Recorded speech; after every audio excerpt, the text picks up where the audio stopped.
Evaluasi iuran dan BPJS akan menyampaikan mengenai potensi defisit BPJS sendiri. Jadi karena saya ada dua, jadi kalau boleh 15 menit Bapak Ibu ya, karena agendanya dua.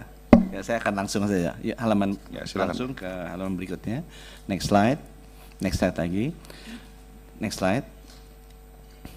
Jadi Bapak Ibu, ini kita rencananya memang Juni ini kita harapkan semua rumah sakit sudah mulai melakukan implementasi KRIS ya. Dari 3.228 rumah sakit ada 115 yang rumah sakit yang kita tidak masukkan kewajibannya untuk KRIS, ada 3.113. Nah ini setengah-setengah lah ya, swasta lebih banyak sedikit dan kemudian ada rumah sakit pemerintah ya. Di halaman selanjutnya untuk refresh kita sedikit dan juga untuk anggota yang baru, KRIS itu sebenarnya adalah menerapkan standar minimal layanan bagi masyarakat. Jadi tujuan utamanya bukan dari sisi kelas, tapi layanan kesehatannya minimal sama dong dan standarnya terpenuhi.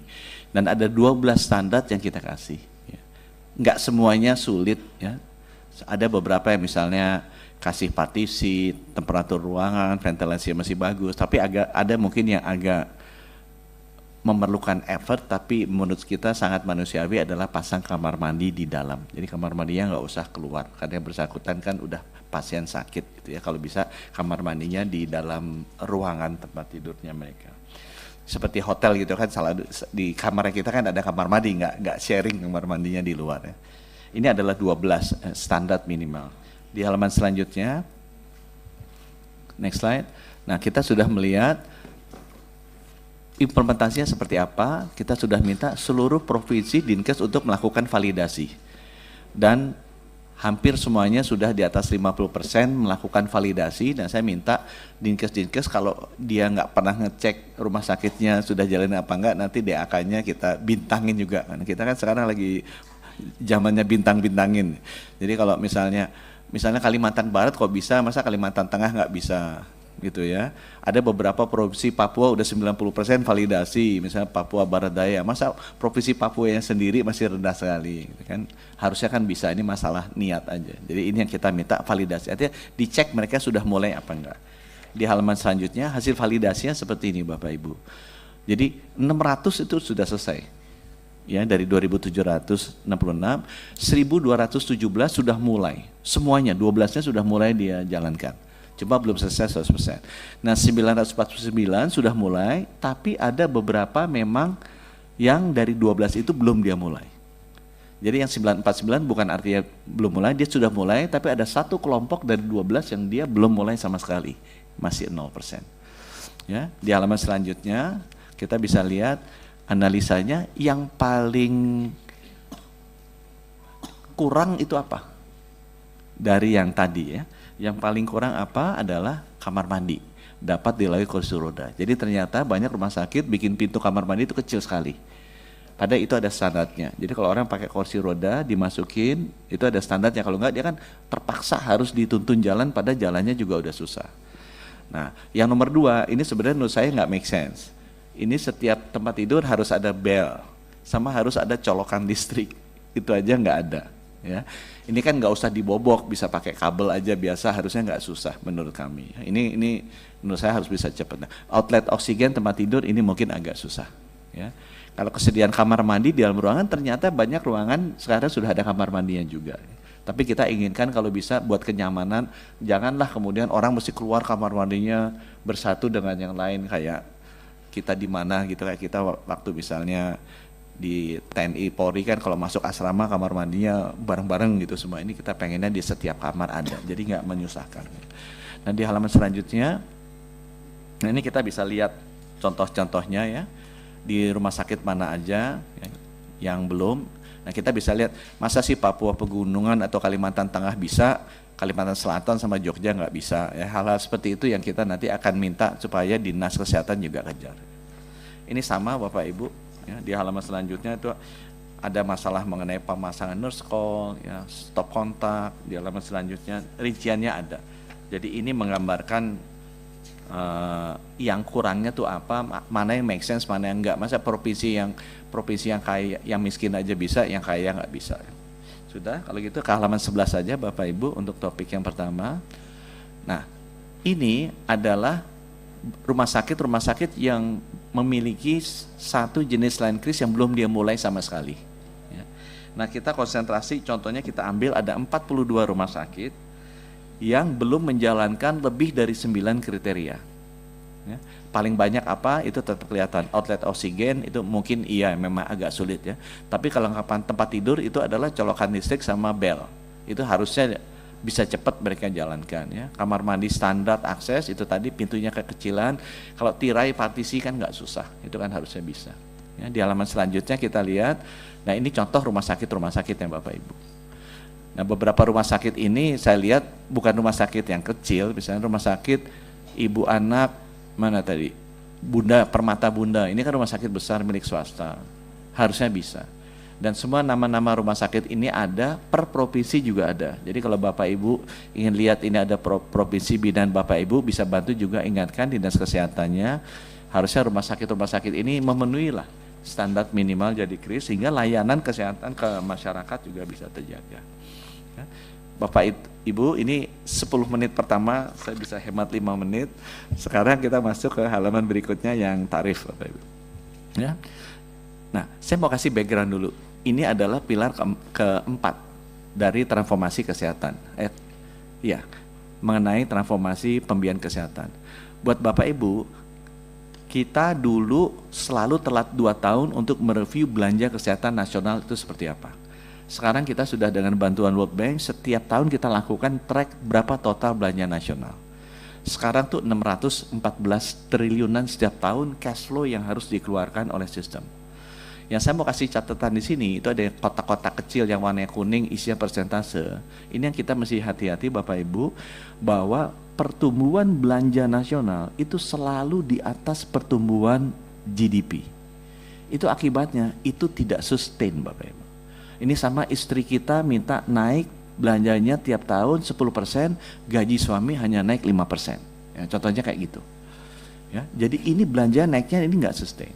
Nah, apa yang kita mesti lakukan? Ini terjadi di semua negara. Karena memang sistem belanja kesehatan itu tidak transparan. Orang bisa disunat misalnya di puskesmas 500.000, kalau naik ke RSUD bisa 1 juta, harganya bisa 100%. Rumah sakit swasta bisa 5 juta, bisa 1000%. Obat-obatan harganya bisa 400-300% di atas Malaysia. Ini adalah contoh-contoh di mana layanan kesehatan itu inflasinya tinggi sekali karena memang informasinya tidak simetris. Ini banyak dikontrol, dikendalikan oleh supply side. Jadi para penyedia kesehatan, tenaga medis, tenaga kesehatan, rumah sakit. Karena kita kan kalau sakit, orang nggak ngerti juga, oh saya usus buntu, harus CT scan. Nggak semua orang bisa berargumentasi balik bahwa kenapa usus buntu butuh CT scan. Atau kita obatnya kenapa dikasih 6, kenapa kalau di Malaysia di luar dikasih 2. Nah hal seperti itu kan jarang sekali kita dalam posisi sebagai user itu bisa berargumentasi. Itu akibatnya kenapa di seluruh dunia selalu inflasi kesehatan itu tinggi sekali.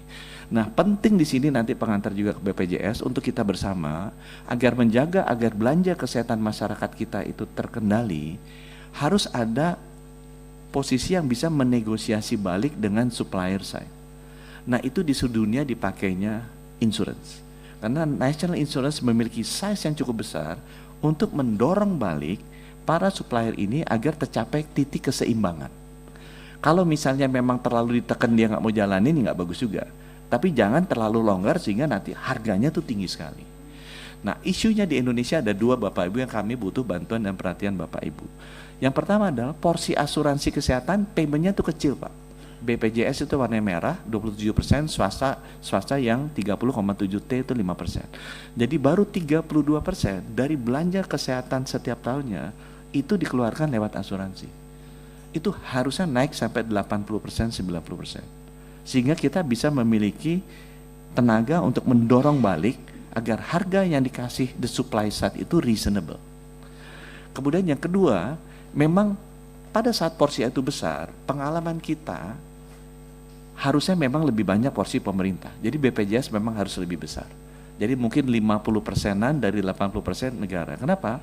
Kita melihat contohnya di negara di Amerika, kalau asuransi yang swasta bisa terjadi permainan juga tuh. dengan rumah sakitnya, dengan dokternya, dan perusahaan farmasinya.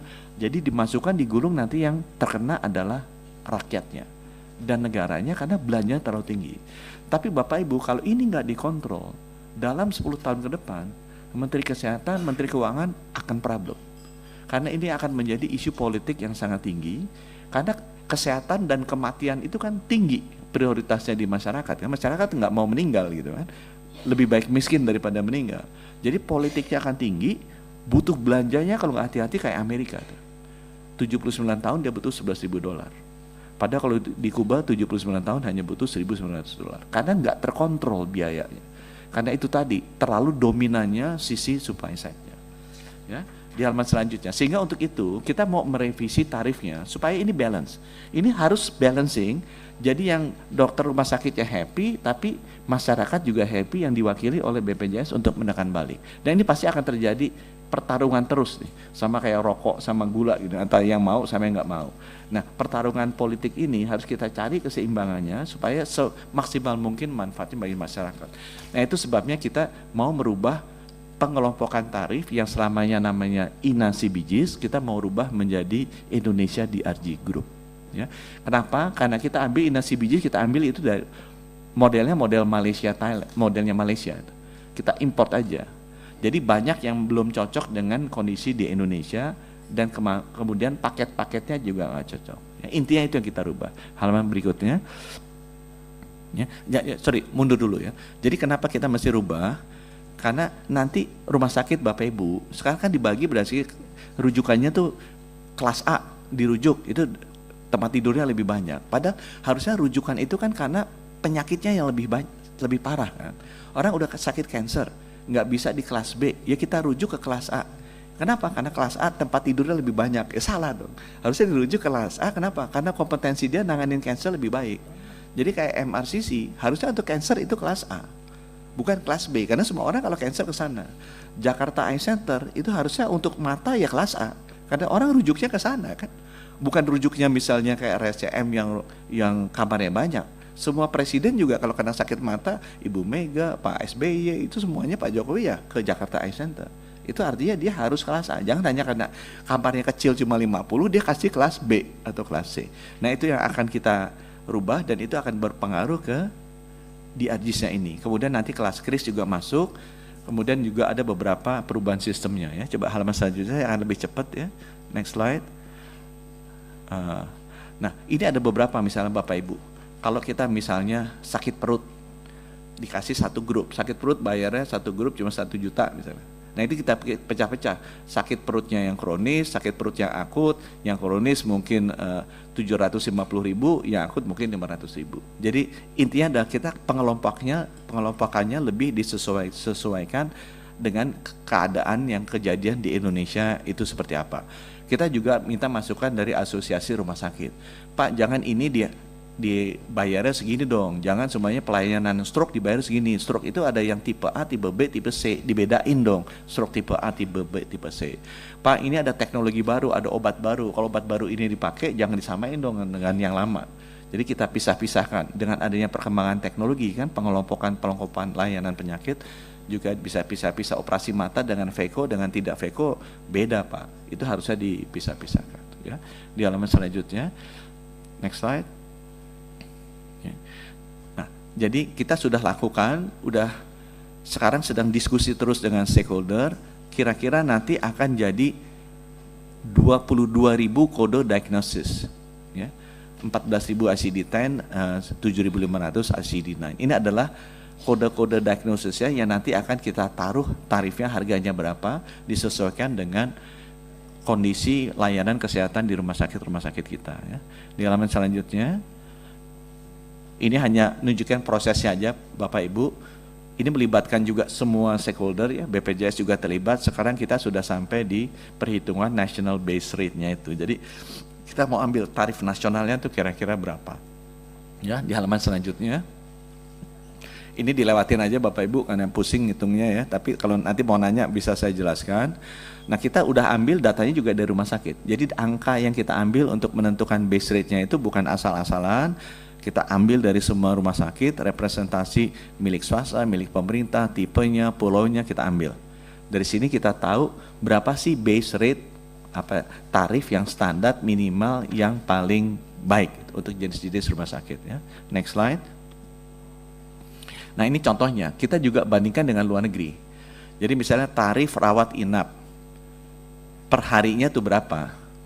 Kalau Australia 65 juta, Jerman 71 juta, ini kan negara kaya. Kita bandingkan juga dengan Thailand yang mirip, Thailand 6 juta. Jadi kalau sekarang, karena kita, seperti saya bilang tadi, ini bagus untuk menjaga keseimbangan. Kalau misalnya tarif kita nature base rate-nya 12 juta, ya masa sih 2 kali dari Thailand? Ini saya minta supaya benar-benar jangan ada membebani masyarakat terlampau banyak, ya. Tapi juga jangan merugikan rumah sakit. Tapi titik di mana keseimbangannya, ya kita harus putuskan dengan wise, gitu, supaya jangan terlalu memihak ke satu sisi. Karena kayak sekarang kan BPJS under a lot of pressure sekali. Tapi kita mesti sadar bahwa memang BPJS fungsinya kan untuk penyeimbang. Ya, pasti dia akan tidak disukai karena fungsinya sebagai penyeimbang. Nah kita mesti sebagai regulator taruh yang adilnya di mana. Dan ini juga nanti dalam implementasinya panjang sejarahnya, jadi kita nggak akan langsung Bapak Ibu, tapi kalau kita tahu tujuan jangka panjangnya untuk menekan itu biaya kesehatan masyarakat, nah kita tahu nanti berapa waktunya yang kita mau lakukan sebagai masa transisi. Di halaman selanjutnya, nah ini pembentukan tarifnya, jadi kita datanya udah kita lihat, udah kita review, sekarang sedang kita uji cobakan make sense apa enggak ya. Jadi nanti diharapkan di Maret 2025 ini udah bisa selesai. Di halaman selanjutnya, mungkin dari kami begitu Bapak Ibu. Jadi yang pertama adalah mengenai progres dari KRIS. Yang nomor 2 adalah kita ada rencana nanti di bulan Maret April kita akan merubah Inasi Bijis itu menjadi Indonesian DRG Group. Nah, dalam perubahan itu kita harapkan ada perbaikan yang bisa menaruh titik keseimbangan antara tawaran dari rumah sakit penyedia dengan juga kemampuan masyarakat, dan kita akan benchmark dengan international practices. Tujuannya apa? Agar inflasi kesehatan ini bisa terkendali 10-15 tahun ke depan. Karena kalau tidak, nanti akan berat sekali bebannya untuk negara ya, baik pemerintah maupun individu masing-masing, karena dia belanja kesehatannya akan besar sekali. Mungkin saya berhenti dulu di sini Bapak Ibu. Terima kasih. Wassalamualaikum warahmatullahi wabarakatuh. Baik, terima kasih Saudara Menteri Kesehatan atas paparannya. Selanjutnya kami berikan kesempatan kepada Ketua DJSN ya untuk bisa menyampaikan paparan. Silakan, Pak. Terima kasih pimpinan. Assalamualaikum warahmatullahi wabarakatuh. Salam Om Swastiastu, Namo Buddhaya, salam kebajikan. Yang kami hormati pimpinan dan anggota Komisi 9